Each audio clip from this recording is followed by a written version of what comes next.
है, इससे वो तौबा नहीं करता है। लेकिन जो अमली इन्हिराफ है, जो अमल के अंदर जो कजरवी है, अमल के अंदर जो खराबी है, उससे इंसान तौबा कर लेता है। इस सिलसिले में सुफियान सौरी रहमहुल्लाह का यह कौल आपने सुना होगा। वो फरमाते हैं कि अल बिदअतु अहब्ब इला इब्लिस मिन अल मासियह, कि ये जो बिदअत है, बिदअत क्या है? बिदअत क्या है? बिदअत फिक्री इन्हिराफ है। यह समझ लीजिए बात। बिदअत क्या है? वो फिक्री सोच के अंदर इन्हिराफ, ये बिदअत है। तो सुफियान सौरी रहमतुल्लाह अलैह फरमाते हैं कि इस बिदअत से, ये बिदअत इब्लीस को ज्यादा पसंद है किसके मुकाबले में? गुनाह के मुकाबले में।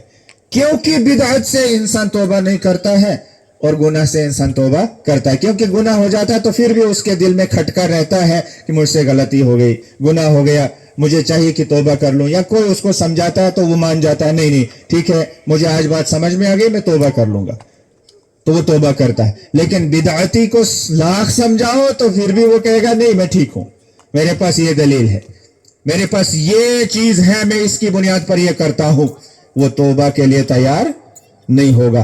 तो मेरे कहने का मकसद ये है कि जो फिक्री इन्हिराफ है, सोच के अंदर जो कजरवी है, सोच के अंदर जो टेढ़ापन है, जो जलालत दिमाग में भर जाए, जो गुमराही दिमाग के अंदर आ जाए और दिल उसके अंदर मुलवस हो जाए, तो फिर इससे बचना बड़ा मुश्किल है। इल्ला मन रहिम रब्बी, मगर वो जिस पर अल्लाह ताला रहम फरमाए। अगर अल्लाह ताला किसी पर रहम फरमाए तो वो उससे भी बाहर निकल सकता है, लेकिन बड़ा मुश्किल है। तो फिक्री इन्हिराफ जो जवानों में बढ़ाया जा रहा है, जवानों में फैलाया जा रहा है, और मुस्लिम माशरों के अंदर उसको जहर की तरह फैलाया जाता है, मीठी मीठी चीजों में उसको घोल घोल के पिलाया जा रहा है, उससे हमें बड़ा होशियार रहना है। जहर किस में दिया जाता है? मीठी चीज में। अब जहर ज्यादा होता है या मीठी चीज ज्यादा होती है? मीठी चीज ज्यादा होती है और उसमें जहर जर्रा बराबर होता है, जर्रा सा, लेकिन वो जर्रा सा जहर भी अपना काम कर जाता है। तो लिहाजा इन बातों पर आप गौर कीजिए। ये इज्तिमा और ये कॉन्फ्रेंस, यही चीजें आप तक पहुंचाने के लिए मनाई जाती हैं। ये कॉन्फ्रेंस या ये इज्तिमा रखे जाते हैं। तो ये चीज, ये जिम्मेदारी अब आपकी बनती है, अपने बच्चों के ताल्लुक से, अपने घर के ताल्लुक से, अपने परिवार के ताल्लुक से, अपने जवानों के ताल्लुक से। तो मैं ज्यादा लंबी चौड़ी बहस नहीं करूंगा इस मसले में। मैं आपको अब इस फिक्री इन्हिराफ से बचने का और नजात का रास्ता क्या है वो बताऊंगा। रसूल अकरम सल्लल्लाहु अलैहि वसल्लम को जब रसूल बनाया गया, जब आपको रसूल बनाया गया, सारी बातें आपको पता है, बस मैं याद दिला रहा हूं आपको। मैं कोई नई बात आपके सामने नहीं रखूंगा, याद दिलाऊंगा आपको। रसूल अकरम सल्लल्लाहु अलैहि वसल्लम को जब रसूल और नबी बनाया गया, तो रसूल अकरम सल्लल्लाहु अलैहि वसल्लम गारे हिरा में थे, आपको पता है। जिब्रील आए तो सबसे पहले क्या कहा? सवाल है मेरा आपसे, पढ़िए आप, क्या कहा? इक़रा बिस्मि रब्बिकल लज़ी खलक़। ये नहीं कहा कि आप अपने रब की इबादत करें, उठिए पहले नमाज पढ़ें, उठिए पहले सदका दे दें, उठिए पहले ये काम करें वो काम करें, कुछ नहीं कहा गया। कोई किसी चीज का जिक्र नहीं हुआ। तो देखिए इस्लाम ने इलाज क्या बताया। अब रसूल अकरम सल्लल्लाहु अलैहि वसल्लम के नबी बनने से पहले वहां के हालात क्या थे? हजारों मर्तबा आपने सुनी है उलमाए किराम की जबानी तकरीरें कि दौर जाहिलियत था, वहां लोग एक दूसरे को कत्ल करते थे, हैं, औरतों को जिंदा मार देते थे, चोरियां करते थे, शराबें पीते थे, डकैतियां करते थे। क्या क्या जराइम नहीं थे जो उस माशरे के अंदर मौजूद नहीं थे। अब इलाज क्या बताया? इलाज क्या बताया? क्या ये बताया गया उठो डंडा उठाओ लोगों को मारो, है ये गलत काम कर रहे हैं, शिरक कर रहे हैं, बुत परस्ती के शिकार है? नहीं, ये इलाज था ही नहीं। डंडा इलाज था ही नहीं उस जाहिलियत के माशरे के लिए। इलाज क्या बताया? इक़रा, पढ़, पहले आप खुद पढ़ें, फिर लोगों को पढ़ाएं, फिर लोगों को अवेयर करें। इनके पास जब इल्म आ जाएगा ये खुद बातें समझेंगे, हक क्या है बातिल क्या है, तौहीद क्या है शिर्क क्या है, सुन्नत क्या है, बिदअत क्या है, जायज क्या है, नाजायज क्या है, अच्छा क्या है, बुरा क्या है, अच्छे अखलाक क्या होते हैं, बुरे अखलाक क्या होते हैं, तहजीब क्या है और बदतहजीबी क्या है, ये सारी चीजें इनको खुद ब खुद समझ में आ जाएंगी। तो ये इलाज है, नजात का रास्ता ये है। इसका मतलब ये हुआ असरी तालीम पढ़ने के साथ साथ हमें ये तालीम भी पढ़नी है, बच्चों को पढ़ानी है। यहां जो इदारा कायम है इसका काम भी यही है, इसकी जिम्मेदारी भी यही है और इसका मिशन भी यही है कि माशरे के अंदर जो बच्चे हैं जो स्कूलों में पढ़ते हैं, जाओ बच्चों पढ़ो, तुम्हारे लिए कोई मना नहीं है, कोई रुकावट नहीं है, तुम्हारे घर वाले तुम्हारे साथ हैं इस काम में भी। लेकिन उस स्कूल को पढ़ने के साथ साथ ये भी पढ़िए, कुरान को भी पढ़िए, हदीस को भी पढ़िए, सीरत को भी पढ़िए, फिक्र को भी पढ़िए, बाकी तमाम जो शरीयत के उलूम है उनको भी पढ़िए। ये दीनी तरबियत लाजमी है असरी तालीम के साथ साथ। स्कूली तालीम, दुनियावी तालीम, मेडिकल साइंस, इंजीनियरिंग वगैरह वगैरह, जो कंप्यूटर साइंस में इस वक्त लोग डिग्रियां करते हैं या बाकी जो भी उलूम है दुनियावी उलूम, उनके साथ साथ ये उलूम पढ़ना भी लाजमी है अगर हमें इस फिक्री इन्हिराफ से बचना है। फिक्री इन्हिराफ यानी फिक्री कजरवी, फिक्र में जब कजी आ जाएगी ना तो फिर हम किसी को कुछ नहीं कह सकते हैं, फिर हम इस माशरे को तबाही से बचा नहीं सकते हैं। तो लिहाजा जरूरी बात है कि हम इस जो फिक्री इन्हिराफ है इससे अपने बच्चों को बचाने के लिए, नौजवानों को बचाने के लिए, खवातीन को बचाने के लिए, बुजुर्गों को बचाने के लिए और पूरे माशरे को बचाने के लिए हम असरी तालीम के साथ साथ दीनी तालीम का भरपूर बंदोबस्त रखें।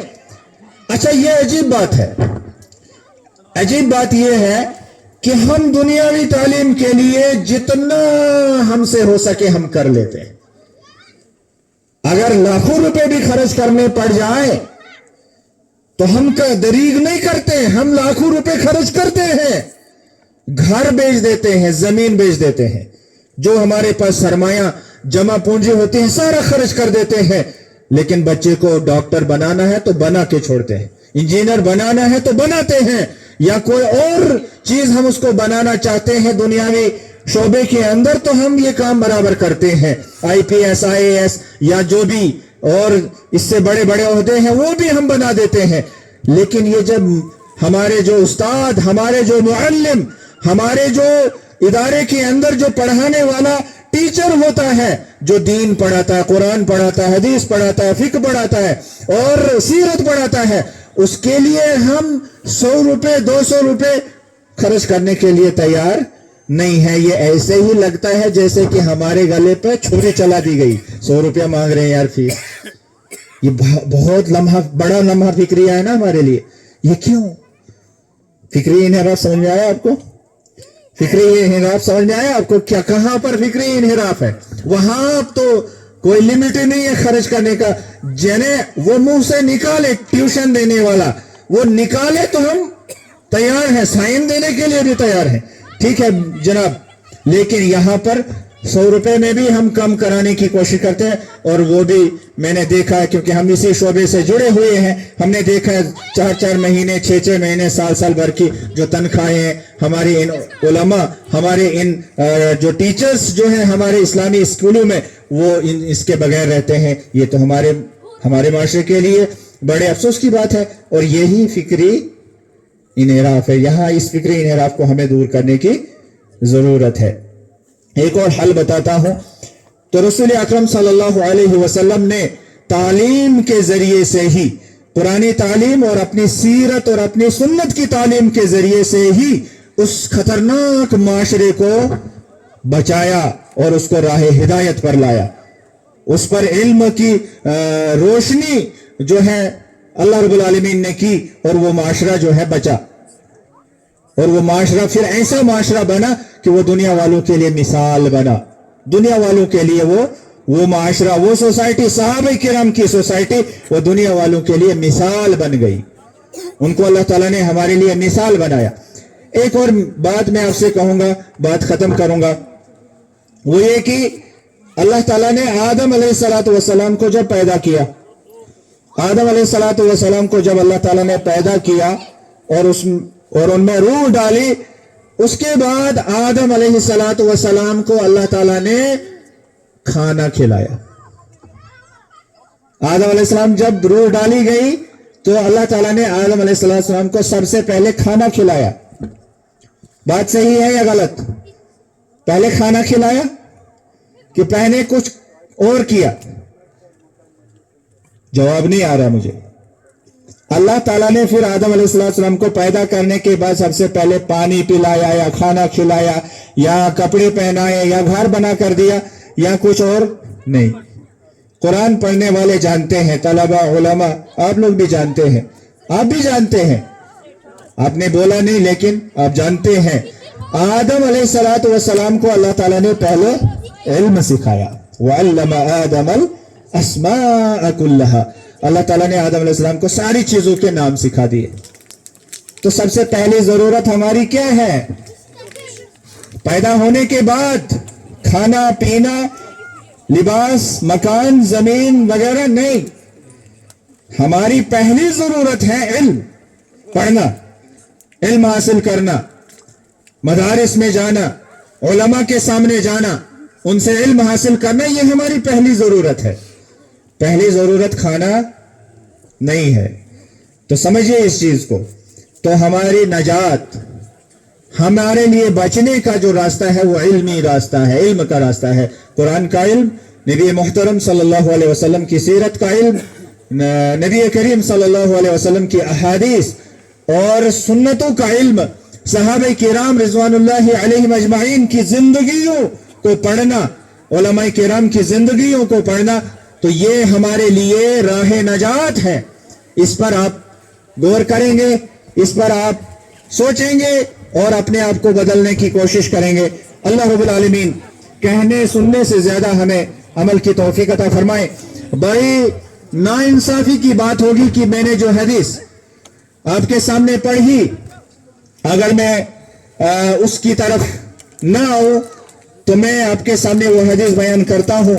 باقی مولانا مشتاق احمد ویری حفظہ اللہ کا یہاں تاج نہال کے مقام پر ہم سبھی آپ کی طرف سے، یہاں کی انتظامیہ کی طرف سے ہم ان کا ویلکم کرتے ہیں، خوش آمدید کہتے ہیں، اہلاً و سہلاً و مرحباً کہتے ہیں کہ اللہ تعالیٰ آپ کو، ہم یہ دعا کرتے ہیں اللہ تعالیٰ آپ کو جزائے خیر عطا فرمائے کہ آپ نے سفر کی صعوبتوں کو برداشت کیا اور اس چڑھائی کو آپ نے برداشت کیا اور یہاں پر پہنچے۔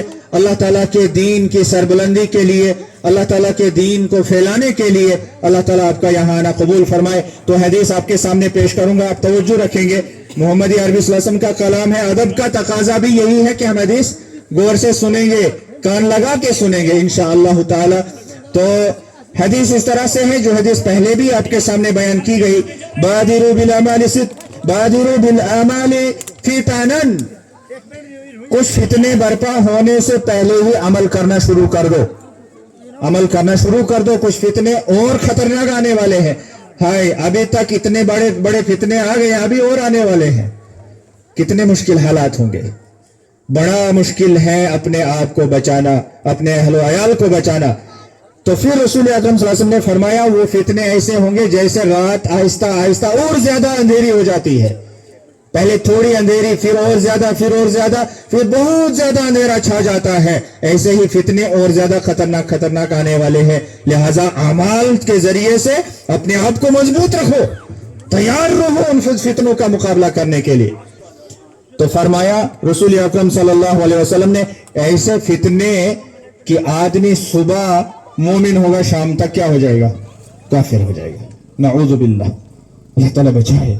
اور فرمایا آدمی شام کو مومن ہوگا، صبح تک کافر ہو جائے گا، اللہ تعالیٰ ان فتنوں سے بچائے۔ اور فرمایا آخر میں کہ ایک آدمی تھوڑی سی دنیا کے لیے، تھوڑی سی دنیا کمانے کے لیے اپنا دین بیچ دے گا، ایمان کا سودا کر دے گا۔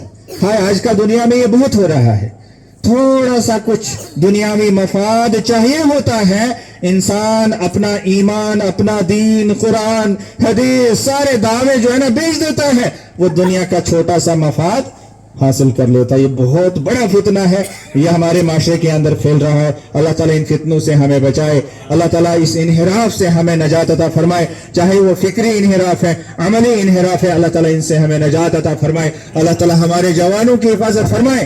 اللہ رب العالمین ہمارے بچوں کی حفاظت فرمائے, بزرگوں کی حفاظت فرمائے, ہماری خواتین کی حفاظت فرمائے, ہمارے علماء کی حفاظت فرمائے, ہمارے اکابرین کی حفاظت فرمائے. میں آپ کا زیادہ وقت نہ لیتے ہوئے آخر میں یہ دعا کروں گا کہ سابقہ صدر تحصیل پوگل پرستان عبدالوحید والی صاحب کے فرزند اس وقت سورا میڈیکل انسٹیٹیوٹ میں ایڈمٹ ہیں, بیمار ہیں, تکلیف میں مبتلا ہے. دعا کیجئے, دعا کیجئے. آپ سبھی علماء بھی آمین کہیں گے, آپ سبھی بھی آمین کہیں گے کہ اللہ تعالیٰ ان کو شفا عطا فرمائے, اللہ تعالیٰ ان کی تکلیف کو دور فرمائے. اس کے علاوہ بھی میرے سامعین میں سے جو کسی تکلیف میں مبتلا ہے, گھروں کے اندر خواتین ہیں, مائیں بہنیں ہیں, بیٹیاں ہیں, پروردگار سب کی تکلیفیں دور فرما, پروردگار سب کی جو بھی پریشانیاں ہیں ان کو دور فرما. وآخر دعوانا ان الحمد للہ رب العالمین.